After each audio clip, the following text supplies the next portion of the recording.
고린도 전서 그리고 고린도 후서라고 하는 책은 우리에게 아주 중요한 주제들을 많이 알려주고 있는 보석과 같은 성경책입니다. 여러분이 조금 아시고 넘어가야 될 것들을 좀 말씀드리면, 이 고린도 교회가 바울이 개척한 교회입니다. 그런데 초창기야 바울을 따르는 사람들이 같이 만든 교회라 하더라도 그곳에 이제 사람들이 전도돼서 들어오기도 하고, 또는 외부에서부터 또 신앙생활의 지역이 바뀌어서 들어오는 사람도 많아지게 되는 거죠. 근데 그 고린도 교회는 참 근실하고 좋은 교회였으나 여러 가지 문제점들을 앓고 있었는데, 그 중에 하나가 바로 극단적 유대주의자들, 하나님을 믿었던 유대인들이 율법에 사로잡혀서 있다가 예수님을 믿게 되니 율법을 버릴 수가 없는 거예요. 그래서 한 예로 이 극단적 유대주의자들은 예수님을 믿음에도 불구하고 굉장히 중요한 이슈가 뭐냐면, 너 할례 받았어 안 받았어? 이 말이었어요. 할례 안 받으면 하나님의 백성이 아니라고 주장하는 거예요. 그래서 사실은 이 주제가 예루살렘 교회 안에서 공식적으로 열린 종교 회의의 첫 번째 굉장히 중요한 화두였어요. 신앙 지도자들이 다 모여서 회의를 하기를, 자꾸 할례를 받아야 하나님의 백성이 되고 구원받는다고 주장하는데 진짜 그렇게 예수님이 가르쳤냐고 이렇게 물었던 거죠. 그런데 회의 결과는 뭡니까? 할례를 받지 않아도 이방인들은 하나님의 자녀가 되고 구원을 받을 수 있다라고 결정이 난 거예요. 그게 사도행전의 첫 번째 종교회의에서 결정난 내용이기도 합니다. 유대주의자는 끊임없이 율법, 할례 이런 것들을 주장했어요. 그리고 또 그 고린도 교회 안에는 그런 사람들 외에 영지주의자들이 있었어요. 영지주의자들. 이 영지주의자들은 그때 1세기, 2세기 때 가장 강력한 이단들이에요. 오늘날 신천지 이상입니다. 그 영지주의자들은 뭐냐면 고약한 게 이런 겁니다. 눈에 보이는 것은 다 악하고 눈에 안 보이는 것은 다 선하다, 이런 거죠. 이원론적인 사고방식으로 자꾸 따지는 거예요. 영적이냐 아니냐 이런 거예요. 이 영지주의자들이 2000년이 지난 지금도 교회 안에 있거든요. 자기가 영지주의자인지도 몰라요. 어떤 게 영지주의자냐 이런 거예요. 교회만 거룩하고 세상은 속되다. 그러니까 믿음 좋은 사람들은 다 목사가 돼야 된다. 이런 게 영지주의적 발상이 될 수 있다는 거예요. 다 그런 건 아니지만. 왜냐하면 하나님이 우리를 정치, 경제, 문화, 예술 모든 영역에 거룩한 자를 세우시고 그걸 통해 하나님의 나라를 확장해 가시고 이루어 가십니까 아닙니까? 가시죠. 똑똑하고 믿음 좋은 사람은 목사만 될 게 아니라 정치, 경제, 문화, 예술, 과학, 교육 모든 영역에 들어가서 하나님 나라의 방식으로 살아야 되는 거예요. 그래서 목사가 너 믿음 좋다, 너 신학교 가라, 이렇게만 자꾸 얘기하는 사고방식은 나도 모르게 영지주의적 이원론적 사고방식에 빠져 있다는 거예요. 목사만 사도입니까? 굳이 사도로 말하자면 목사만 사도입니까? 일반 직장인들은 사도가 아닐까요? 성직이라고 할 때 우리가 성직, 목사를 성직자라고 하잖아요. 이것도 굉장히 위험한 발상인 거예요. 그러면 여러분은 성직자가 아닌 거죠. 성직자는 성직자다운 삶을 살아야 되는데 우리는 세상 속에서 사업도 하고 장사도 하고 직장도 다니고 또 애들 가르치고 여러 가지 일을 하니까 그냥 세상 속에 살아도 되는 거예요. 여러분은 성직자가 아니야. 성직자는 성직자대로 살아야 되고 여러분은 그냥 자유롭게 살아야 돼. 이게 어떤 의미에서는 거슬러 올라가면 영지주의적인 이원론적 사고방식이라는 거예요. 자기도 모르게 영지주의가 있죠. 그때 당시에 고린도 교회는 이런 것들이 굉장히 팽배했습니다. 그래서 이런 사항을 두고 에베소에 머물고 있던 바울이 편지를 쓰는 거예요. 절절히 신앙은 이런 것이다. 고린도 교회에 있는 그런 분열, 사랑이 없는 것, 거짓 선생에 대한 이야기들은 다 가짜다. 복음은 이런 것이다. 글을 쓰는 거예요. 그게 고린도 전서입니다. 그래서 이 고린도 전서가 고린도 교회에 전달되고 이제 회람되는 거죠. 지도자로부터 사람들에게 그 편지가 읽혀지는 거예요. 야, 이 교회를 설립한 바울 선생님이 우리에게 이렇게 편지를 보내왔구나 하는데 아멘, 아멘, 아멘, 너무 감사합니다. 도움을 받았습니다. 이렇게 하면 얼마나 좋겠어요. 그런데 고린도 교회 사람들 중에 유대주의자나 거짓 선생들이 야, 지가 뭔데 우리한테 이래라 저래라 해. 이렇게 말하는 사람이 생기는 거예요. 그 소식을 어디에서 듣냐면 3차 전도여행을 떠났던 마게도니아에서 그 소식을 전해 듣고 사실 분도 일어나고 화도 나고 마음의 상처도 되는 거예요. 아니 내가 그렇게 기도함으로 정성 들여 쓴 편지를 못 받아들이는 것 좋은데 이 바울 자체를 거부하는 거예요. 네가 사도야 뭐야? 네가 12사도야? 언제 사도가 됐어? 뭐 이러고 달려드는 사람들이 있었다는 거예요. 그래서 고린도 후서는 마게도니아에서 그런 사람들을 향해서는 변론인 겁니다. 이해되시죠? 그래서 고린도 후서가 1장부터 13장까지 있는데 1장부터 9장까지는 그래도 자기의 복음을 받아들이는 사람들에게 신앙을 권면하는 내용이라면 우리가 지금 읽었던 10장부터 마지막 13장까지는 뭐냐면 자기를 거부하고 사도성을 거부하고 자기가 전하는 예수 그리스도의 복음을 오도하는 거짓 선지자들에 대한 자기 변론 및 복음에 대한 아주 강도 높은 변론입니다. 그래서 성경학자들은 이거 혹시 고린도 3서 아니야? 고린도 1서, 2서, 3서 이렇게 주제를 나누어가지고 전서, 후서 두 권밖에 안 되니까 10장부터 13장까지는 전혀 어조가 달라요. 아주 세. 그냥 이런 센 설교를 하면 우리 교회 사람들 중에서도 목사님 너무 설교가 세다고 이러고 삐지는 사람이 있거든요. 그 사람들이 있을 만큼 10장부터 13장까지는 어조가 굉장히 센 변론이에요. 그래서 성경학자들이 이거 혹시 다른 책인데 붙은 거 아니냐? 고린도 3서라고 칭하는 게 어떻겠냐 할 만큼 어조가 다릅니다. 우리가 그 부분의 서두를 읽은 겁니다. 이해되시죠? 지금 듣고 계세요? 자, 그런데 이제 본론은 여기서부터예요. 그런 내용의 첫 번째 주제가 뭐냐 하면 이런 거죠. 여기는 잘 안 나타나지만 바울이 이야기하고 싶은 내용은 뭐? 내 사도성을 인정하지 못한다고? 내가 누군 줄 알아? 난 이런 사람이야 하고 서기 시작하는 거예요. 꼭 12명의 사도만 사도냐? 나도 사도다. 하나님 앞에 부름받은 사도다 하면서 변론을 시작하는 거예요. 이 이야기를 가만히 읽어보면 자기 자신의 영적인 정체성에 대한 이야기를 하는 거거든요.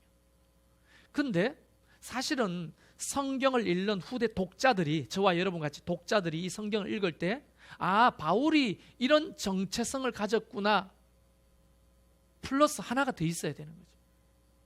예수 그리스도를 믿는 사람의 정체성도 이래야 하는구나. 할렐루야. 그러면 쉽게 말을 바꾸면 이런 거죠. 예수 그리스도를 믿는 그리스도인이란 누구인가? 뭘 하는 사람인가? 자, 뒤에도 이야기하겠지만 이런 겁니다. 문제를 내볼게요. 아주 쉬워요. 어떤 아저씨가 양복을 펄렁펄렁거리면서 가는데 허리춤에 수갑이 달려 있어요. 그 사람의 직업은 무엇일까요? 어떻게 알았어요? 그가 가지고 다니는 걸 보면요, 직업을 알 수 있는 거예요. 그는 철모를 쓰고 총을 들고 있습니다. 직업이 무엇일까요? 어떻게 아셨어요? 그게 정체성입니다. 자, 이 선수는 무엇을 하는 선수일까요?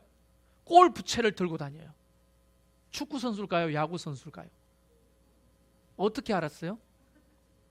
말도 안 되는 질문인 것 같지만 그 사람이 뭘 가지고 사느냐, 뭘 가지고 다니느냐, 그 사람이 사용하는 무기가 뭐냐에 따라서 그 사람의 정체성을 우리는 쉽게 알 수 있잖아요.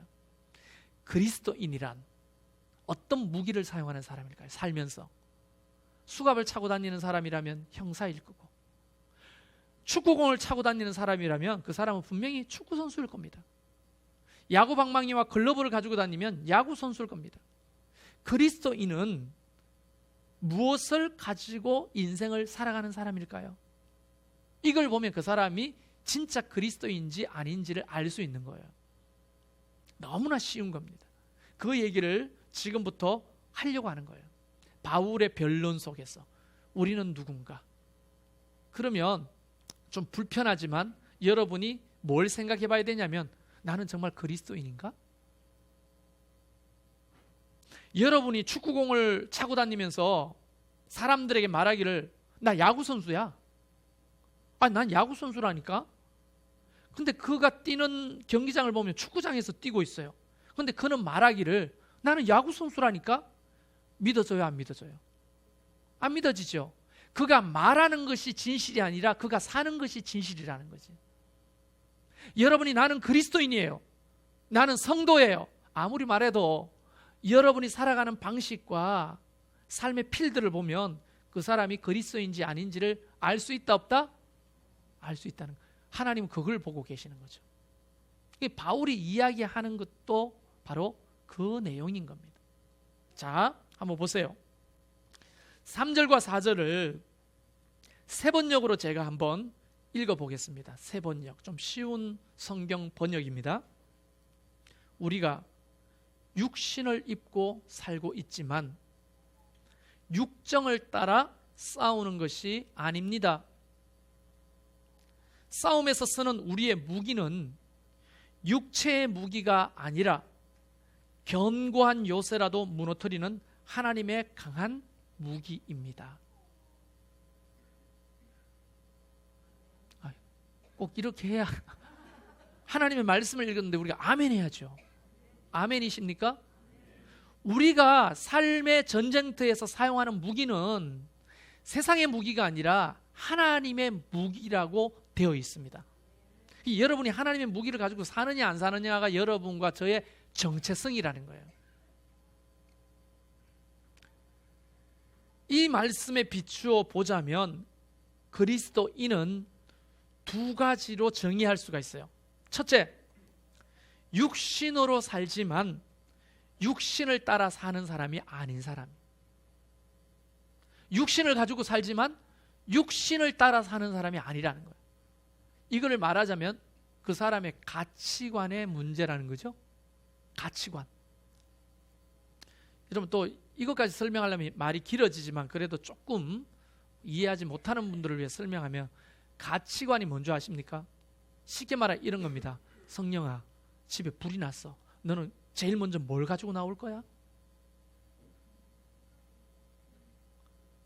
부모님 데리고 나온대요. 그러면 성령의 가치관의 1순위가 뭐예요? 부모인 거예요. 나도 모르고 그렇게 말하는 거예요. 옛날에는요, 우리 엄마한테 그런 질문을 해봤어요. 엄마, 불 나면 엄마는 집에서 뭘 가지고 나와? 너가 데리고 나가야지. 이 말 나올 줄 알았는데 통장 가지고 나가야지. 옛날에는 통장 가지고 나간다. 우리 엄마는 가치관의 1순위가 뭐예요? 돈이에요, 돈. 자기도 모르게 그 가치관이 매겨져 있는 거예요. 두 번째 가지고 나올 게 뭔데? 세 번째 가지고 나올 게 뭔데?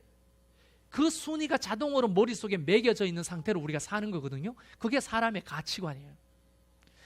그 자기의 순위에 따라 모든 것을 선택하고 인과관계를 하거든요. 근데 예수 그리스도를 믿는 사람의 가치관은 육정을 따라 사는 게 아니라, 비록 육신을 가지고 살지만 그런 가치관으로 사는 사람이 아니다라고 하나님은 바울을 통해 우리에게 알려주고 계시는 거예요. 두 번째는 뭐냐? 우리가 싸우는 무기는 육신의 무기가 아니라 하나님의 능력이다. 말하는 거죠. 이것은 가치관이 아니라 삶의 방식을 이야기하는 거예요. 우리가 사는 방식은 세상의 방식이 아니라 하나님의 방식이다 하는 겁니다. 정리해 볼까요? 그리스도인이란 하나님의 가치관을 가지고 하나님의 방식으로 살아가는 사람들이 그리스도인이다 라고 하나님은 바울을 통해 우리에게 말씀해 주시는 거예요. 자, 그러면 하나님의 가치관을 가지고 또 하나님의 방식을 가지고 세상을 산다는 것은 뭘까요? 교회에 나오는 거? 자, 일주일 만에 한 번 교회에 나오는 것도 참 이게 쉬운 일은 아니에요. 빈자리가 많은데 날씨가 좋잖아요. 그러면 벌써 교회는 꽝이야. 들로 산으로 바다로 나가야 돼. 가족도 중요하니까, 내 인생도 중요하니까 나가야 돼. 그런 사람들 예전에는 내가 믿음 없다고 막 손가락질하고 판단을 했는데 어떡하겠어요? 가치관이, 삶의 방식이 그런데 그거 뭐 잔소리 한다고 바뀌겠어요? 은혜가 부어져야 바뀌는 거죠. 근데 여러분은 오늘 구름이 너무 아름답고 하늘이 너무 파랗고 어제 바람이 불어가지고요, 공기도 너무너무 좋아요. 그런데도 불구하고 침침한 이 예배당에 찾아오신 여러분의 믿음은 대단한 거예요. 할렐루야. 저도 대단한 것 같아요. 난들 왜 놀러 안 가고 싶겠어요? 자, 그러면 지금부터 그렇게 살아가는 것이 무엇인지를 조금 오늘 말씀을 통해 한번 배워보면 좋겠습니다. 우선 4절과 5절을 읽어보면 우리의 싸우는 무기는 육신에 속한 것이 아니라고 했고 어떠한 견고한 진도 무너뜨리는 하나님의 능력이라고 했죠. 그리고 5절에 하나님을 아는 것을 대적하여 높아진 것을 다 무너뜨리고 모든 생각을 사로잡아 그리스도에게 복종하게 하니, 이거를 감자, 고구마, 사과, 파프리카 막 이렇게 섞여 있는데 그걸 하나씩 빼내면 이렇게 감자는 감자대로, 사과는 사과대로, 파프리카는 파프리카대로 모아보면 이런 겁니다. 이거를 이렇게 생각하는 거예요. 세상의 모든 이론과 이 세상의 모든 이론을 세번역에서는 이렇게 말합니다. 우리는 궤변을 무찌르고, 세상의 모든 이론을 궤변이라고 해요. 궤변. 여러분, 이 궤변이라고 하는 말을 본래 헬라어 성경에 찾아보면 로기스무스라는 말을 씁니다. 로기스무스. 자, 여기서 다시 한번, 이 궤변을 쫓아가는 사람이 하나님의 사람이에요? 세상 사람이에요? 그렇죠? 하나님에 속한 사람은 궤변을 쫓는 사람이 아니라는 거죠. 근데 여러분 중에도 이 세상에 궤변을 쫓고 있다면 여러분이 아무리 교회 와서 앉아 있더라도 여러분은 세상 사람인 거예요. 그리스도인이 아닌 거예요. 그 궤변이 로기스무스인데 사전적 의미는 인간의 사고력을 통한 추측이라고 되어 있지만 이걸 풀어 말하면 이런 겁니다. 이 로기스무스는 어떻게 만들어지느냐? 궤변은 자신이 선호하는 것이 자꾸 진리라고 주장해요. 사람이 이것이 옳은 것이다라고 말할 때 자기가 선호하는 것을 더 강조하게 됩니까? 안 하게 됩니까? 자, 여러분 지금 이게 무슨 말인지 제가 쉽게, 여러분 여행 가시면 어디에 돈을 많이 써요? 먹는 거에 돈을 많이 쓰죠. 어떤 사람은 그거를 나는 먹는 게 제일 아까워 라고 하는 사람이 있어요, 없어요? 그래서 어떤 사람이 숙소에 돈을 써요. 숙소. 나는 더럽고 냄새나는 데는 못 잔다. 호텔이다. 그런데 밥은 아무 데나 가서 먹어요. 맛집 그런 거 신경을 안 써. 서로 선호도가 다르죠. 이 사람은 여행은 먹으러 가는 거지. 아니야. 여행은 호텔놀이 하는 가는 거야. 여러분은 어느 쪽이에요? 이것도 저것도 아니다. 여행은 액티비티지. 가가지고 막 즐기는 거지.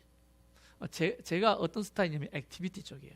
그래서 저를 따라오는 가족들이나 청년들은 선교 여행 때 너무너무 힘들어요. 다 가봐야 돼요. 내 주장은 이거. 언제 또 여기 오겠냐. 그래서 다 가봐야 된다.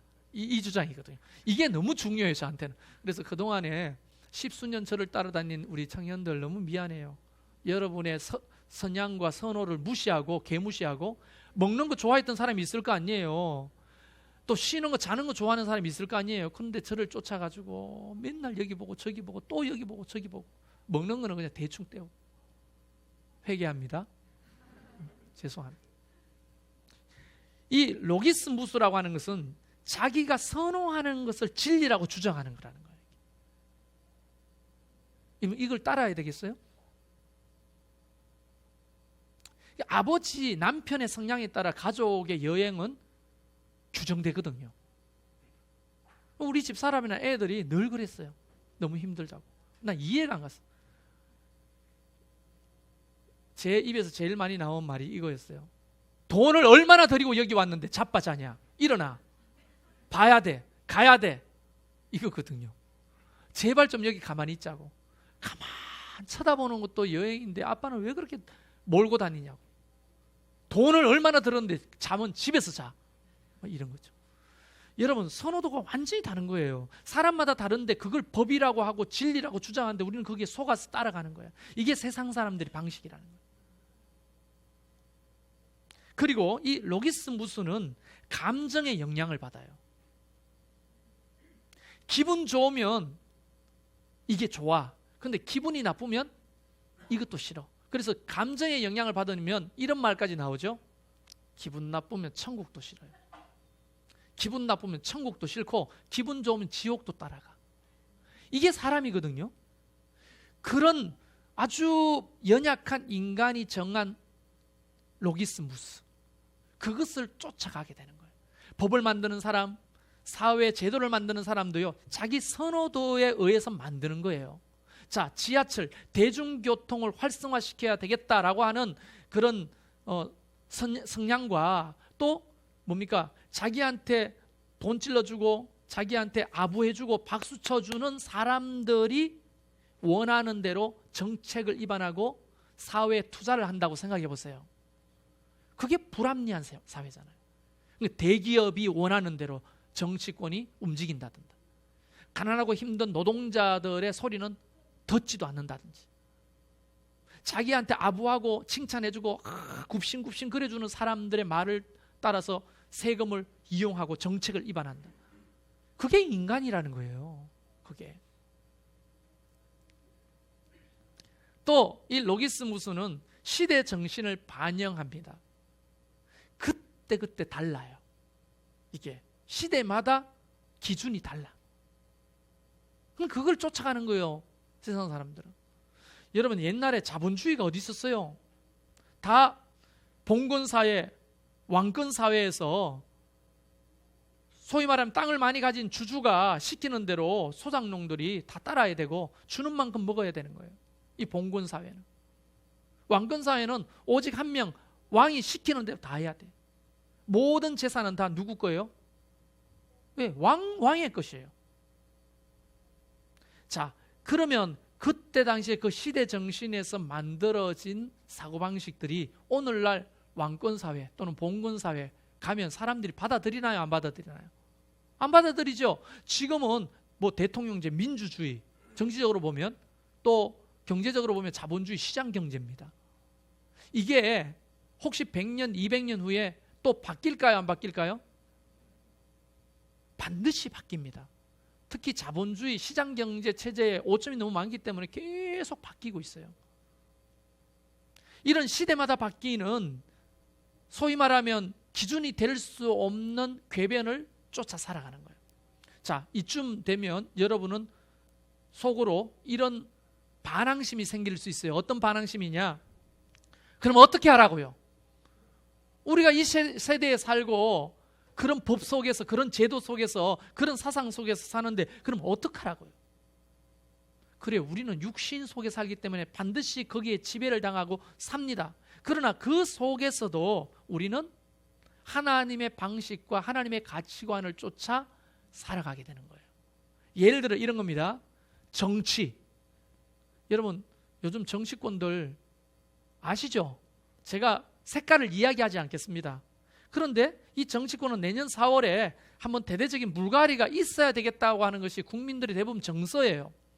자, 그러면 그 정치 속에 하나님의 가치관과 방식을 가진 사람들이 나가야 돼. 나 우리 중에서도 동장도 나와야 되고요. 시의원, 도의원, 국회의원, 시장 나왔으면 좋겠어요. 그런 사람들이 하나님의 방식과 가치를 가지고 들어가서 어떻게 살아야 됩니까? 사람들이 다 자기의 어떤 정의를 이야기할 때 이 사람은 하나님의 공의를 이야기해야 되는 거예요. 하나님의 공의. 여러분, 하나님의 공의는 뭡니까? 하나님의 공의는 평등한 거예요. 돈 많고 적고를 떠나는 거예요. 잘 배우고 못 배우고를 떠나는 거예요. 모든 사람에게 똑같이 정치적인 혜택이 돌아갈 수 있도록 정치하는 것이 하나님의 righteousness, 공의입니다. 사람이 말하는 justice는 시대마다 바뀌는 거예요.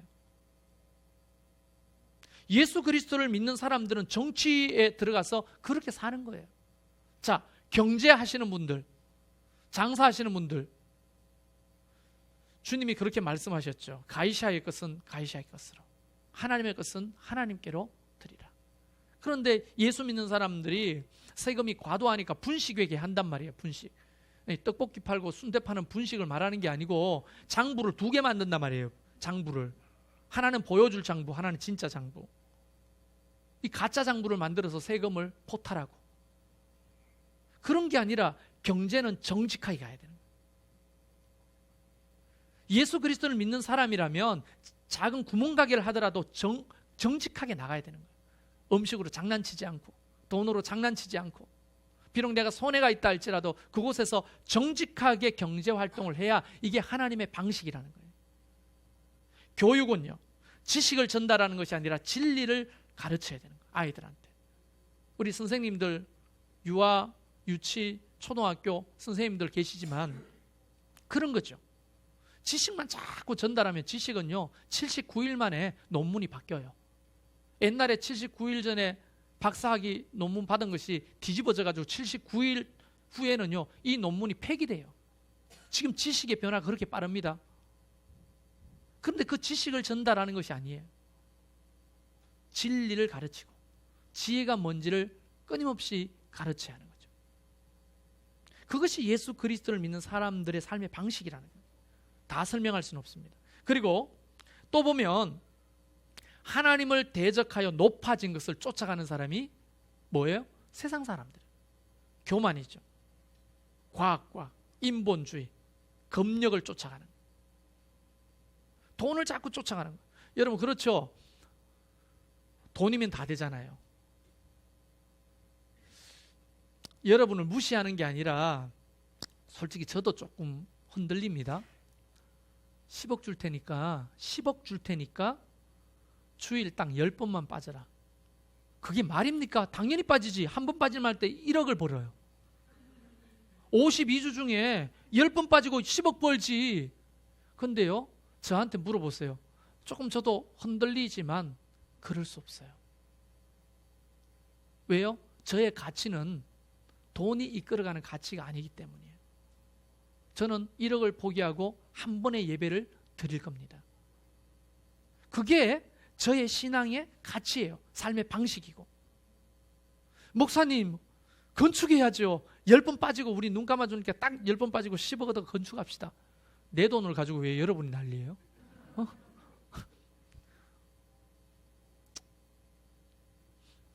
또 모든 생각이라고 되어 있어요. 모든 생각을. 여기서 모든 생각이라고 하는 생각은 노에마라는 헬라어를 쓰는데요. 이 노에마는 아까하고 똑같아요. 그 경향성을 따라 결정되는 사상을 말하는 거예요. 온전하지 못하다는 거예요. 이게. 우파, 좌파. 이 정치권은 그렇게 나눠져 있잖아요. 우파의 가치는 뭐예요? 우파의 가치는 자유예요. 사실은. 좌파의 가치는 평등이거든요. 다 괜찮잖아요.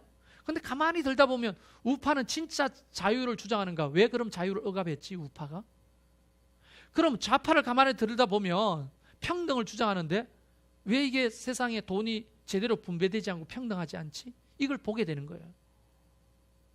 자기 경향성을 쫓아가지고 가는 이 사상들은요 온전하지 못하다는 거예요. 보수, 진보, 여성, 남성 자유와 평등, 요즘 말하는 지금 뭐 분당 우리 교회 부목사님이 설교 한 번으로 지금 난리가 났죠.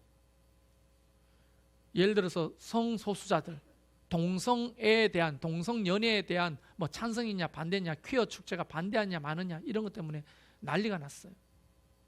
여러분, 동성연애는 근본적으로 성경이 반대합니다. 그건 죄입니다. 그러나 타고날 때부터 질병의 상태에서부터 타고난 사람이 있어요, 없어요? 여러분, 안드로진이라는 거 제가 수없이 이야기했죠. 태어날 때부터 양성을 다 가지고 났어. 그걸 간성이라고 해요. 간성. 남자와 여성 사이에 있는 간성. 태어날 때부터 남자의 성기와 여자의 성기를 동시에 가지고 태어난 사람 우리나라만 해도 2,000명이 넘어요. 그런 사람들이 어떻게 살아요? 제가 여자인지 남자인지도 구분이 안 돼. 자기가 정체성이 흔들려. 점점 자라면서 여자로 살겠다 또는 남자로 살겠다, 성 정체성을 자기가 결정하게 됩니다. 이게 질병 상태죠. 그런 사람들이 만들 수밖에 없는 그런 상황조차도 저주를 이야기하고 판단할 수 없다는 거예요. 구분을 잘 해야 되는 거예요. 물론 그런 동성 연애에 대해서는 저도 반대입니다. 그러나 정신적으로 태어날 때부터 그런 성향성을 가지고 태어난 사람들이 그럴 수밖에 없는 것도 무작정 다 퀴어 축제에서 저주의 대상으로 한다는 것은 바로 성경의 진리는 아닌 것이죠. 자, 어쨌든 육신에 속한 사람은 궤변을 쫓아가고 높아진 교만을 쫓아가고 노예마, 사람들의 사상을 쫓아가는 사람이라면 여러분은 그리스도인이 아니라 세상 사람이라. 여기 앉아 있어도. 우리는 다름이 아니라 하나님의 능력을 가지고 살아가는 사람이 그리스도인이잖아요. 할렐루야. 성경이 분명히 말씀하시기를 우리가 싸우는 싸움의 무기는 이런 어떤 궤변이나 교만이나 생각을 쫓아가는 것이 아니라 하나님의 능력을 쫓아가는 것이다 라고 말했습니다. 이 능력이라고 하는 것이 뒤나타라는 말을 써요. 이 뒤나타라는 말은 할 수 있는 강점을 말하는, 할 수 있는 강점. 그런데 이걸 풀어 설명하면 하나님을 의지함으로 나오는, 잘 들어보세요, 하나님을 의지함으로 나오는 믿음으로 인간 내면 속의 오만함을 삭제시키는 거예요. 이걸 더 쉽게 풀어 말하면 이런 겁니다. 자꾸만 하나님을 위탁하고 하나님을 의지하는 믿음으로 사는 거라는 거예요. 그러면 그것을 좀 더 구체적으로 이야기하면 성경은 이렇게 말합니다. 하나님의 말씀과 하나님 앞에 나가 기도하는 기도로 사는 것이 하나님의 능력으로 사는 것이다.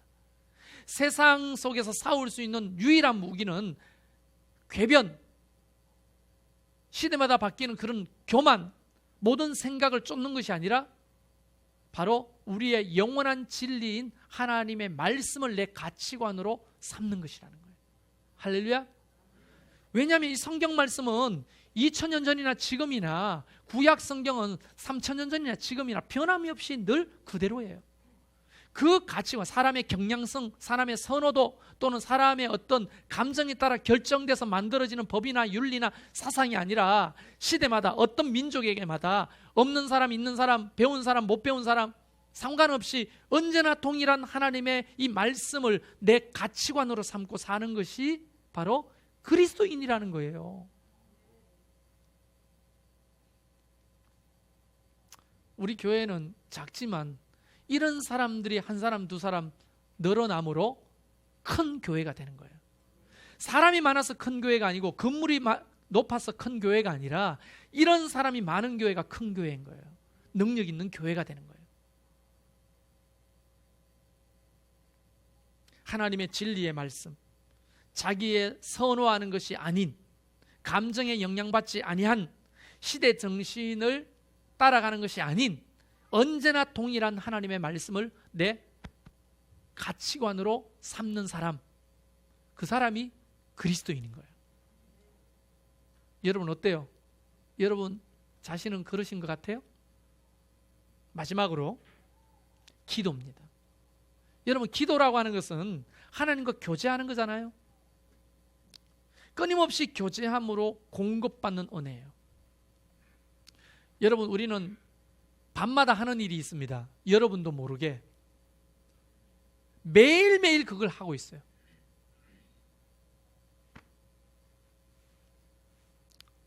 이 핸드폰을 충전하는. 어제 충전한 사람 대부분 다일 겁니다. 충전하지 않았다면 여러분 지금 이게 꺼졌거나 깜빡깜빡거릴 거예요. 그래서 깨닫게 되죠. 충전할 거. 그러다가 이게 꺼져 보세요. 굉장히 불편하겠죠? 기도는 바로 하나님과 연결하는 겁니다. 커넥트 되는 거예요. 기도하지 않으면 어떻게 됩니까? 영적으로 배터리가 방전돼요. 반드시. 그럴 수밖에 없어요. 인간은. 왜? 그렇게 만들어졌기 때문에. 이거 충전 안 하면 어떻게 돼요? 방전돼요. 왜요? 그렇게 만들어졌잖아요. 인간은 기도 안 하면 영적으로 방전되도록 만들어졌어요. 자, 이게 배터리가 나갔어요. 이게 뭘까요? 너무 심오하게 생각하지 마세요. 이게 뭐예요? 자, 저는 배터리가 남아 있습니다. 이게 뭐예요? 자, 배터리가 나갔어요. 이게 뭐예요? 핸드폰이지. 똑같이 핸드폰이지. 기도해도 사람이고 기도 안 해도 사람이야. 여기에 헷갈리면 안 된다는 거예요. 여러분, 여기가 배터리가 있을 때 핸드폰과 배터리가 없을 때 핸드폰은 천지 차이입니다. 똑같이 핸드폰이지만 똑같은 핸드폰이 아닌 거예요. 기도하는 사람과 기도하지 않는 사람은 똑같이 사람이야. 기도 안 해도 잘 먹고 잘 사는 것처럼 보이고, 기도해도 뭐 안 되는 건 안 되는 것처럼 보여도 완전히 다른 것입니다. 아시겠습니까? 그래서 기도는 하나님과 연결하는 거예요. 연결하다 보면 어떻게 됩니까? 삶의 방식이 바뀌어요. 자꾸만 내가 주장하려고 할 때마다 하나님 앞에 묻게 되고, 내가 결정하려고 할 때마다 하나님 앞에 다시 한 번 더 묻게 되고, 그리고 한 걸음 한 걸음 하나님을 의지하면서 나가는 거예요. 완전 다르죠, 삶의 방식이. 근데 지가 다 결정하고 지가 다 옳고 지가 하나님이야. 왜? 내 경험이 어마어마하거든요. 내가 배운 게 어마어마하거든요.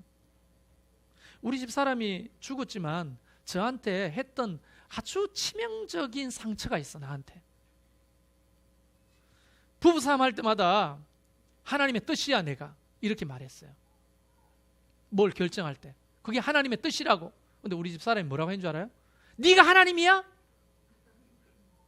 네가 왜 결정해? 네가 하나님이냐고. 그럴 때마다 공유가 뭘 꽂고 다녔어요. 여기에 칼을 꽂고 다닌 것처럼 나도 여기에 비수를 꽂고 다녔어. 내가 하나님이 아니지 그래. 근데 그게 참말인데 기분이 너무 나빠. 내가 하나님처럼 생각하고 살았던 거예요. 내가 다 옳아. 그냥 내 경험이 어마어마하다고 생각하고, 내가 배운 게 너무 어마어마하다고 생각하고, 내가 결정하는 것은 다 옳아. 다른 사람이 결정하는 건 다 틀렸어. 우리 집 사람 말이 맞아요, 틀려요? 맞죠? 네가 하나님이야. 네가 어떻게 알아? 존중하라고, 다른 사람의 의견도. 그럴 때마다 목사를 따라. 우리 집 사람이 뭐라고 했을까요? 내가 목사하고 결혼했어? 그렇죠? 목사하고 결혼한 건 아니죠. 한 남자랑 결혼했죠. 나는 그의 남편이죠. 근데 나는 그를 성도로 봤어요. 그리고 손을 잡으려고 할 때마다 성도한테 무슨 손을 잡아? 그 말대로 하면 그 말이 맞는 거잖아요. 남편 행세를 하지 않고 목사 행세를 하면서 손을 잡을 수가 있나요? 남편 행세를 해야 내 부인의 손을 잡을 수 있지. 내가 언제나 옳은 거야, 그게. 이게 교만인 거예요. 기도하지 않으면 이런 현상이 드러나는 거예요. 기도하면 하나님께 묻게 되고 겸손하게 되고 주님의 뜻을 구하게 되고 자꾸 하나님의 말씀을 찾아보게 되고, 진짜 이것이 성경적인 원리일까? 하나님 말씀하신 것인가? 교회 목장도 마찬가지고요. 우리의 삶의 방식도 마찬가지입니다. 우리가 바자회를 해서 이 돈을 어떻게 해야 되지? 강도 맞는 사람들을 돕는 것이 주님의 방식이구나. 그러니까 속초 고성 산불, 그 작은 돈이지만 우리 겨우 30몇만 원 남았어요. 별로 안 놀라시네요? 그럴 줄 알았다 뭐 이런 거예요. 그러나 거기에 우리 헌금을 보태서 그 말 못하고 듣지 못하는 농아인 교회가 홀딱 다 타버렸거든요. 거기 도우려고 하는 거거든요. 이게 성경적이에요, 아니에요? 따지고 보면 강도 만난 자를 돕는 거잖아요. 그렇게 결정하는 거예요. 교회 모든 일은. 목장의 모든 일도 마찬가지고. 어제 소풍 갔다 오신 목장들도 있잖아요. 그게 성경적이에요, 아니에요? 끊임없이 코이노니아 교제하라고 했어요. 여러분이 교제하고 만나고 모이는 것은 굉장히 성경적인 가치입니다. 아, 피곤하다, 힘들다, 우리는 없다, 이번 소풍 없어, 다른 데 갔다 왔는데 우리는 왜 안 가냐. 아, 샷더 마우스, 조용해, 우리는 안 가. 이 비성경적인 거예요. 한번 고민해봐지요. 피곤하더라도 우리가 교제하고 만나서 어디라도 가서 한번 바람 쐬고 교제하자. 자꾸만 기도하는 사람들은 하나님이 원하시는 방식과 가치관을 쫓아가려고 노력하지만, 기도하지 않는 사람은 다 자기의 생각과 경험과 지식으로 뭔가를 결정하려고 하는 거예요.